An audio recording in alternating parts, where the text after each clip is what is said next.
আসসালামু আলাইকুম, আন্তর্জাতিক সংবাদে আপনাকে স্বাগতম। জানিয়ে দেব পুরো বিশ্বের সর্বশেষ ভয়ঙ্কর আলোচিত সংবাদ। শুরুতে সংবাদ শিরোনাম, পরে বিস্তারিত।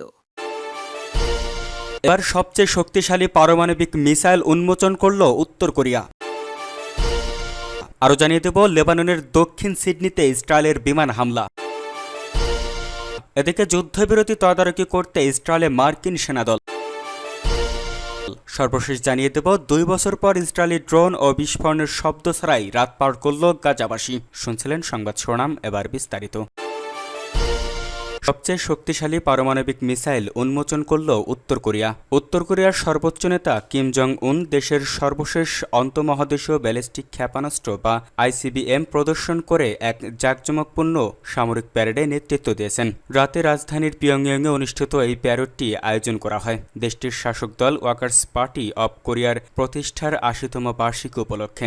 রাষ্ট্রীয় সংবাদ সংস্থা KCNA জানিয়েছে, প্যারেডে প্রদর্শিত হয় উত্তর কোরিয়ার সবচেয়ে উন্নত ও শক্তিশালী ক্ষেপণাস্ত্র ওয়াসং-20, যা দেশটির সবচেয়ে শক্তিশালী পারমাণবিক কৌশলগত অস্ত্র ব্যবহার হিসেবে বর্ণনা করা হয়েছে। এই বিশাল আয়োজনের সাক্ষী ছিলেন একাধিক আন্তর্জাতিক অতিথি। চীনের প্রধানমন্ত্রী লি চিয়াং, রাশিয়ার সাবেক প্রেসিডেন্ট দিমিত্র মেদভেদেভ এবং ভিয়েতনামের কমিউনিস্ট পার্টির প্রধান তো ল্যাম সহ বিভিন্ন দেশের উচ্চ পর্যায়ের প্রতিনিধিরা প্যারেডে উপস্থিত ছিলেন। ওয়াসং সিরিজের আন্তঃমহাদেশীয় ক্ষেপণাস্ত্রগুলো তাত্ত্বিকভাবে যুক্তরাষ্ট্রের যে কোনো স্থানে হামলার সক্ষমতা রাখে বলে দাবি করে পিয়ংইয়ং। তবে বিশেষজ্ঞদের মতে এর নির্দেশনাগত নির্ভুলতা এবং ওয়ারহেড বা পারমাণবিক মাথা পূর্ণ প্রবেশকালে বায়ুমণ্ডলীয় ঘর্ষণ সহ্য করতে পারবে কিনা সে বিষয়ে এখনও যথেষ্ট অনিশ্চয়তা রয়েছে।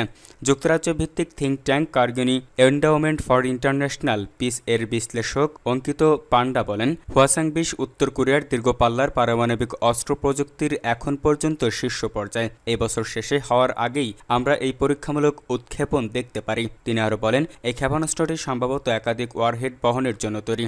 একাধিক ওয়ারহেড বহনের ফলে যুক্তরাষ্ট্রের বিদ্যমান ক্ষেপণাস্ত্র প্রতিরক্ষা ব্যবস্থা আরও চাপে পড়বে এবং কিম জং উনের দৃষ্টিতে এটি ওয়াশিংটনের বিরুদ্ধে কার্যকর প্রতিরোধ তৈরি করবে। প্যারেডে দেওয়া ভাষণে কিম জং উন বিদেশে অবস্থানরত উত্তর কোরীয় সেনাদের উদ্দেশ্যে উষ্ণ উৎসাহ প্রকাশ করেন। বিশেষ করে রাশিয়া ইউক্রেন যুদ্ধক্ষেত্রে লড়াইরত উত্তর কোরীয় সেনাদের সাহসিকতার প্রশংসা করেন তিনি। কিম বলেন, এই সেনারা শুধু জাতীয় নিরাপত্তা রক্ষার অংশ নন, বরং সমাজতান্ত্রিক নির্মাণের অগ্রভাগেও অবস্থান করছেন। তার ভাষায়, আমাদের সেনাবাহিনীকে এমন এক অজেয় বাহিনীতে পরিণত করতে হবে যা সব ধরনের হুমকি ধ্বংস করতে পারবে।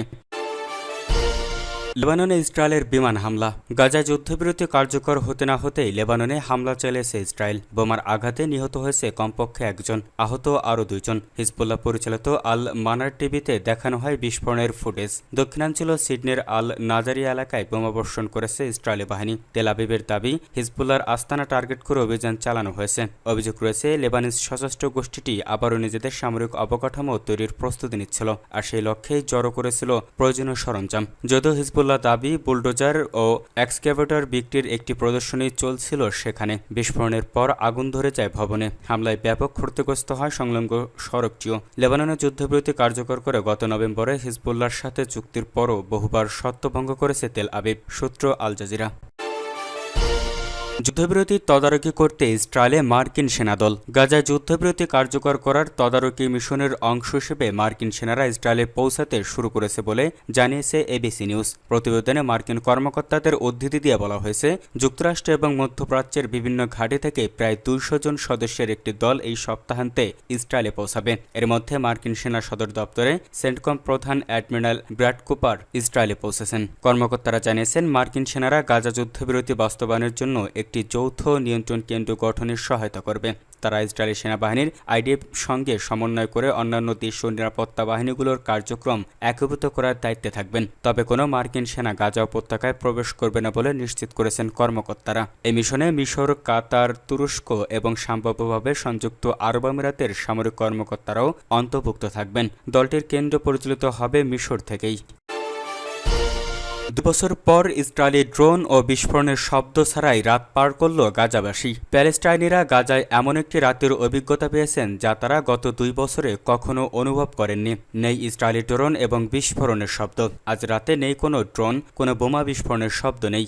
শুধু নিরাপত্তা এমন এক শব্দ যা এখানে খুবই বিরল। তার রাতটি অদ্ভুত মনে হয়েছে। সে সাথে নেই ধ্বংসপ্রাপ্ত রাস্তায় অ্যাম্বুলেন্সের দৌড়ঝাঁপ। আল জাজিরার সাংবাদিক হিন্দি খোদারি বলেন, আজ ড্রোনগুলো থেমে গেছে এবং আর গুঞ্জন নেই। আমরা নিরাপদ, আমাদের সন্তানরাও নিরাপদ। আমরা আমাদের ছেলেমেয়েদের সঙ্গে শান্তিতে একত্রিত হয়েছি। খুব ভালো লাগছে। কারিম খাদিরি নামের এক ব্যক্তি বলেন, ইসরায়েলি বাহিনীর হামলায় আতঙ্কে বারবার স্থানচ্যুত হওয়া পরিবারগুলো অবশেষে শান্তির একটি মুহূর্ত পাচ্ছে বলে জানান খাদেরি। গত 2 বছরে আমরা যেসব কষ্ট এবং ঘটনা দেখেছি তা সত্ত্বেও শান্তি চুক্তি নিয়ে আমি খুশি। আল জাজিরাকে বলেন আরেকজন ফিলিস্তিনি নারী। সূত্র আল জাজিরা।